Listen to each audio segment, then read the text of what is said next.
Had the post-mortem, if you will, yesterday. The Lakers, after being eliminated in the first round for the second straight year, this time with Luka Doncic as LeBron's running mate. All the important people in the franchise met with the media yesterday, including Coach J.J. Redick, who pointed to improved player conditioning as a must heading into next season. I'll start with the offseason and the work that's required in an offseason to be in championship shape.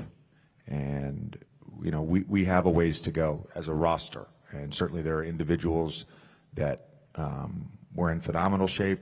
There's certainly other ones that could have been in better shape. There are certainly other ones that could have been. Other one. And is he referring to Luka in the plural? Windy, I mean, just to clarify, there isn't any question that he is talking directly to Luka Doncic there, right? Yeah, I mean, I can see Nico Harrison sort of lighting a cigar watching that press conference. But, I mean, you know, I'm a Cleveland Browns fan. You know, those people wear those jerseys who have all the list of quarterbacks for the last 30 years. This could be done with all of the coaches in Luka Doncic's life dating to when he was a teenager who would say this thing to him at the end of every season. You can say it about Jason Kidd. You could say it about Rick Carlisle. They told it to him in Slovenian. They told it to him in Spanish. He's an absolutely brilliant player, and year over year over year, they've said if he would come back in championship shape, he would be unstoppable. He has had off seasons where he's made strides. He's come into seasons in some better shape at times, but he's never been in what J.J. Redick just referred to as championship shape. So if he does, the Lakers are going to be incredibly the beneficiary. But again, the concept that this is the first time Luka has been told this, or that this is the first time the chips have been down, that's just not true. And the Mavericks believed he wasn't going to do it, which is one of the reasons why they traded him. This is simple for me. Accountability isn't hate. It's the price of the throne. Accountability isn't hate, it's the price of the throne. If you want to do things that other people haven't done, you have to be willing to do a lot of things that other people haven't done. We talk about championship habits. That's what J.J. Redick is talking about. LeBron James has championship habits. The habits we've seen from Luka is not of a championship player. His talent has gotten him to the Western Conference Championship, but in order for him to win an NBA championship, those habits have to adjust. He doesn't have to look much further than Nikola Jokic as an example of somebody that when he took it serious, he took it to another level. Nikola Jokic, we used to joke about the dad bod and everything else. He's a great player, but you know, physically he didn't look the part. I mean, Luka is a great player, but there are times you look at him and physically he doesn't look the part. But when Jokic took that part of his game serious, that's when he became a perennial MVP candidate and won multiple MVPs. For Luka Doncic, that's the decision that only he can make, and that's what's left. So it's not like this is you're asking him to do something that no one else has ever done. You're asking him to do something that the greats do. If you love the game and respect the game, you give to the game everything you have, and that includes being at your best. Now, he has also spent a lot of his off seasons playing international basketball for the reasons because this country's always trying to qualify for world championships and the Olympics. That's also got to stop. He's got to take a year, it's an off season where he gets his body right and he gets himself healthy. And so when he comes into a training camp, he is in shape because he did not do that going into Dallas, and that might have been the last straw. You know, it's fascinating as we're having this conversation because here's, Windy, you set it up exactly right about Nico Harrison. The bottom line of it is Luka Doncic has whatever his priorities are. If his priorities are the international games, then who's going to tell him not all the rest of that? But here's the bottom line.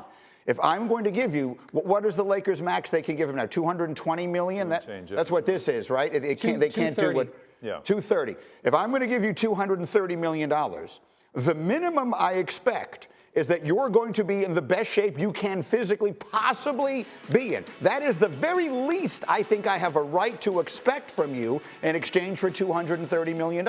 No one's telling him he has to change his priorities. What they're telling him is, if you want $230 million, then you're going to have to change your priorities. Yes, and an executive shouldn't be grabbing a beer from your hands after a game. But they're going to do it. Yes. The bottom line of it is, though, Winman, they're going to do it. In the same way that New Orleans, everyone told me, well, the Pelicans have to give Zion all the money, and they gave him all the money, and so there was no reason he needed to change anything if he didn't want to. They're going to give him $230 million, and then Luka will do whatever Luka chooses to do, Windy, and that's I don't know what that will be, but it's going to be up to him. He's already got a $200 million contract. I mean, he's on one right now. So again, like, it may happen. Like, he's only 26, but he's been a pro for a decade, and he's been a top level pro for most of that time. So yeah, if he comes back this way, it's potentially game changing. But just because the Lakers and the giant Laker fan base is saying this doesn't mean this hasn't been said to him in every form and fashion for most of his adult life. Let me ask you a question, Jay. So he just turned 26. Yes.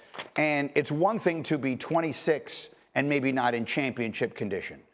But if you're 30, 31, 32, in an age where we see athletes now elongating their careers, playing deep into their 30s. I mean, LeBron is he's not even a human being. So the fact that he's doing this at 40 is insane.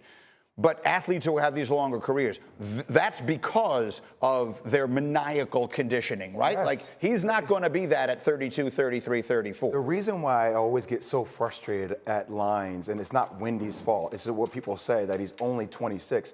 He has the body of a 40-year-old. Right? So, like, when you've been in the league and you've been a pro for 10 plus years, those are like dog years. You're not coming into the situation fresh. So can you get your body right, and then how long can it sustain? That's a big challenge. I don't mean to laugh, about. but when you said that he's 26 and has the body of a 40-year-old, and LeBron is 40 and has the body of a 26-year-old. Exactly. That's literally what they have. Yeah, but think about it. You just said he's only 26. When he's 26, grow up, right? It's time to grow up. Like, stop being lazy about it. Take your craft seriously. Playing pickup basketball gets you in shape when you're in high school. It doesn't get you in shape in the NBA. And that has been proven all around the league. To me, that's all it is. It's look him in the eyes. Somebody has to and say, grow up. I think that has to be LeBron. I think the only person that really resonates is LeBron. I think what Wendy is saying is that everyone imaginable has said it before. Nico Harrison, if you're watching, you're probably enjoying the show so far. Quickly here on Get Up, Magic Johnson made all of our day yesterday. He shouted out all of us. He shouted out me. He shouted out Big Perk. He shouted out Jay Will. He shouted out Windy. He was watching the show yesterday, and we're delighted that he enjoyed it. He referred to me, by the way, as Mike Greeny. And so I would like to announce that I'm, after the show today, going to the Department of Motor Vehicles. I'm going to change my name to Mike Greeny. If that's what he wants to call me, damn it, Magic Johnson knows better than anyone. If that's what he thinks my name should be, then that's what it's going to be. Mike Greeny. Absolutely. Okay. Has a nice ring to it. Don't you think? Well, he's Magic Johnson, for crying out loud. It's a man who has lived off of a nickname. He knows a good nickname. 8 seconds. Brunson stops on a dime, launches. Just the fact that I got enough space, I had to shoot it. Oh yeah! Jalen Brunson buries it. Knicks lead by 3. Once he got separation, then now it was curtains. He's at his best when his best is needed. A 40-piece for Jalen Brunson. The Knicks, they wrap up the series and move on to the second round.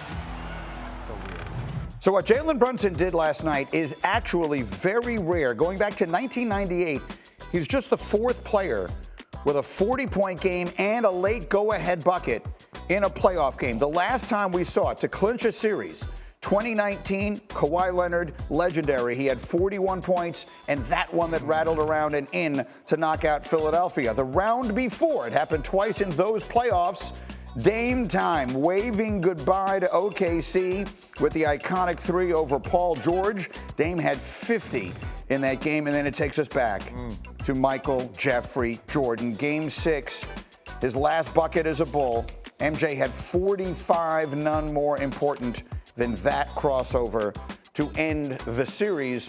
And then Jalen Brunson last night. I mean, that's it. That's pretty much it. So, Jay Will feeling it. Let's break it down as only you guys can. The bucket Brunson beats the Pistons with. Alan and I are going to show you the critical point of the play that nobody has spoken about yet that's going to blow your mind at home. Alan, let's first off set it up, okay? Take me into this first part, Alan, and what you're seeing.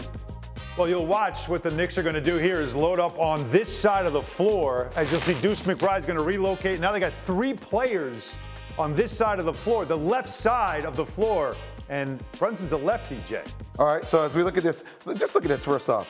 Look at all these players here and one player on this side. That's something to pay attention to first. The beautiful part, Alan, that you made mention of, look at the hand tap on the ghost screen, because you're going to see a ghost screen come up from this point of the side of the court here, It's going to come up here. That's a go screen. He's going to slip it, okay? So the screen comes up, Allen. Make the point here on this one. Right. Watch there's no screen. It's just tag in. Look at those hands. And Thompson's feeling, this was a physical series. He's feeling like impact's coming. I got to brace for it, but no impact came. This is something that people have not talked about yet. Pay attention to this. If you're Thompson, who's done a great job on Jalen Brunson the entire game down the stretch, look at this angle here. If there's one place you want to send him, you want to send him left. Dennis Schroeder, Kane Cunningham should be in the pocket saying, bring him my way, bring him my way. Don't let him go right. Keep him going left. You're funneling him into help. There's no place for him to go. But this is a sign of a young basketball team that lacks communication and a guard, and nobody's communicating to him up top. And Thompson, and watch the play. Look at this separation that he creates here off this drive. Slow-mo. Boom. Look at that. How are you allowing him to get back into this space here? Allen, there's no way he should be able to see this area here. Jay, what's he thinking? What's he thinking right now? Oh, he's thinking, I'm screwed. He's thinking, I am screwed. And that is what leads to one of the most iconic shots that we have this year in the playoffs. That's really well done. Look, I mean, within every story, there are a million little subplots, and those are many of them there. Brunson knocks down the shot, and again, it takes everything the Knicks have to get out of this series with Detroit. Now they will get the Celtics. The Celtics have absolutely dominated them of late. Boston is 9-1 against New York going back to last season. They swept the season series this year, winning each game by an average of 16 points. ESPN Bet has the Celtics as an enormous favorite. They are minus 900. If you don't speak gambling, trust me. I mean, that's like Secretariat at the Belmont, okay? That's what it is. So, Windman, you will be here. The best news to me about Celtics Knicks is it means that Windy is coming to New York for some of these games next week. You will be covering that series for us. So set the table here. Give me a scenario in which this is a series, because I think a lot of people don't think it'll even be that. Okay, real talk here. If the Knicks get this to 6, they should get a ticker tape parade, okay? Because the Celtics have dominated them in this season. The Celtics have dominated the playoffs the last 2 years, guys. When I say that, I am not mocking the Knicks. Nobody's gotten the Celtics to 6. They're 20-4 in the playoffs the last 2 years. If you get a game off of them, you're doing really well. You get 2 games off of them, you're doing great. You're trying to outlast them a little bit because, sometimes they get, injured. Right now, Drew Holiday missed the last 3 games of their first-round series with a hamstring injury, and you would say, boy, Drew Holiday against Jalen Brunson, that's a vitally important matchup. Except for they've got Derek White, another all-NBA level defensive player. You've got, size and Jaylen Brown that they're going to put on him. They can even put Jason Tatum on him. Brunson did play very well against the Celtics this year individually. He shot over 50% and 43% on threes. But it's going to be a tall order. The Celtics are going to be rested. Game 1 on Monday night. You hope Jalen Brunson's ankle is feeling better by then. But they're going to need great stuff, not just from Brunson, but up and down their lineup, just to really make this any sort of series. Absolutely. Alan, you cover the Knicks day in, day out, so you know it as well as anybody. Give us a quick thumbnail on what we can expect in what will be, I think, one of the real glamour series in this second round. Yeah, 16th meeting between these franchises, but you have to keep 2 things in mind. Number 1, the Knicks have gotten 1 win in the last 9 matchups with this team. They struggle against them. Wow. They made blockbuster trades in the offseason for this matchup. Nobody thought the Cavs were going to be what they were. The Knicks were hoping that they'd be right there with Boston. They needed somebody that could pull Porzingis out of the paint, Karl-Anthony Towns. They needed another wing to deal with their wings in Tatum and Brown. So you bring in Mikal Bridges. Their roster was built for this series. But yet, what you saw in the regular season tells you they're still very far away. Final word. You're going to see Jalen Brunson, and he's going to have to be prolific in this series. You're going to see him hunt different matchups against Porzingis and Al Horford in pick and roll. If he can do that and relieve some space from Drew Holiday or Derek White, they might have a fighting chance, but it's not going to be great. The Lakers coming off their 5-game first-round exit against Minnesota, one in which J.J. Redick's coaching decisions have been called into question a great many times in places, including here yesterday. I asked Kendrick Perkins if Redick was to blame. Here's what Big Perk said. You damn right I'm blaming J.J. Redick. You damn right. Mr. J.J. Redick, I know more about basketball than anybody else in the world. Mr. J.J. Redick, where the world is watching and could see that you need some type of size and athleticism on the floor when you're going against a physical, lengthy Minnesota team, but you still leave this small ball lineup out there on the floor and leave a 40-year-old senior citizen in LeBron James to battle in the trenches for a 7-game series that went 5. This is not about X's and O's and schemes. This was common sense. You needed to make an adjustment. All right, so that went super viral yesterday. And George Karl, Hall of Fame head coach, tweeted this as well separately from Big Perk. He tweeted, maybe previous coaching experience does matter to be a head coach in the NBA. Why are you making that face? Because these are like petty, low-hanging fruit responses. Like I hear everybody talking about experience matters. That's why you have a staff of experienced people. It's not like J.J. Redick was in a hole by himself saying, I'm going to come up with this scheme and I'm going to implement the scheme. He had over 30 years of head coaching experience on his staff that helped him develop the scheme. Just for the record. I hear that. Just for the record. I hear that. And people are trying to make it like the head coach is always going to be the guy that takes all the. I understand that. You were saying this the other Every day coach about has Tom a Thibodeau. Agree. I agree. When you were talking about Tom Thibodeau the other day, you were saying the same thing. The head coach has to wear all the credit, take credit and the blame. Look, you want to be a head coach? I thought Michael Wilbon said it perfectly on our air yesterday. There's accountability there. Do you take blame? No. It's his responsibility. Agreed. That's your job. When you're the head coach, this is your job. If you want your life to be easy, do what I do. Sit here after the result has been decided and analyze what just happened. That's a hell of a lot easier than in the fire, making decisions in the moment and then living with the consequences. JJ did. He took a few calculated risks. They didn't work. When that happens, you're going to get the blame, the responsibility, whatever word you want to attach to it. Does it make him a bad coach? Does it make him a bad guy? Does it make him dumb? It doesn't any of those things. He's a good coach. He's a very good guy. And he's a very smart guy. But he took a bunch of calculated risks. They didn't work. When you do that and you're a head coach, you're going to get the blame. That's I agree. life. This is the second time this week that you and I have been in an argument, and I love it. So I think we're saying the same thing. Yeah, no, we're not. You're agreeing here. We're arguing over whether or not we're arguing. Agreed. But the thing is, I just don't like when it gets framed as who deserves the blame, all the blame. Like it's just that calculated decision that he made in Game 4 or those smaller things that require. That's the reason why they lost. I hear you, and I'm gonna get Windy in a second, but very quickly.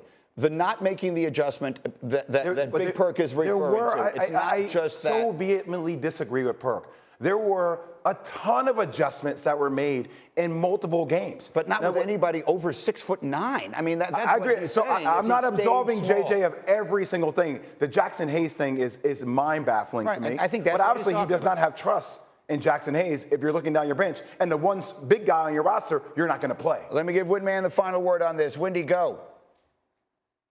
You go to any great coach. I don't care if you talk about Phil Jackson, Greg Popovich. I'm sure John Wooden and Red Auerbach would say the same thing. And you say, what was your first year of coaching like? And they're going to grab their head because they know that as great as a coach as you might be, you know in your first year you're going to make mistakes. J.J. Redick may not today be able to look back and say it, but sometime he's going to look back and say, my God, that first playoff series, I made some mistakes. He's just going to. And maybe the Lakers could have overcome it. Maybe it wouldn't have mattered. He made mistakes. We don't need to beat him up about it. It happened. He, at some point, I believe, will admit that. And then you try to move on. When the Lakers hired a coach in their 30s who'd never been a head coach before, they were betting on somebody who could be a superstar, which is absolutely on the table. And they were accepting that they were going to go through the growing pains, which is what we just saw. Yeah, I think that's really well said. I think what Karl is saying is that you're hiring someone who's never been a coach basically on any level anywhere. I mean, Phil Jackson coached the Albany Patroons in the CBA, before he became the head, and then was an assistant before he became the head coach of the Bulls. It's that, I think, is what George Karl is saying. Yeah, but again, it's not. He did not look overmatched all season. He did not. He just had a moment. He didn't get a call, and he didn't get some shots to go down, and so he looks bad for it. He's going to be a terrific coach. Yeah. He did a terrific job really this good year. Rookie season. You just know how people get it. It's like, a small mistake happens, you lose a series, all of a sudden, are you a bad coach? I'm like, go just. JJ also has, we all know it, he has the kind of personality that some people are turned off by, and they're looking for an opportunity to jump on him. Guys, they're hard to deal with. That is fair.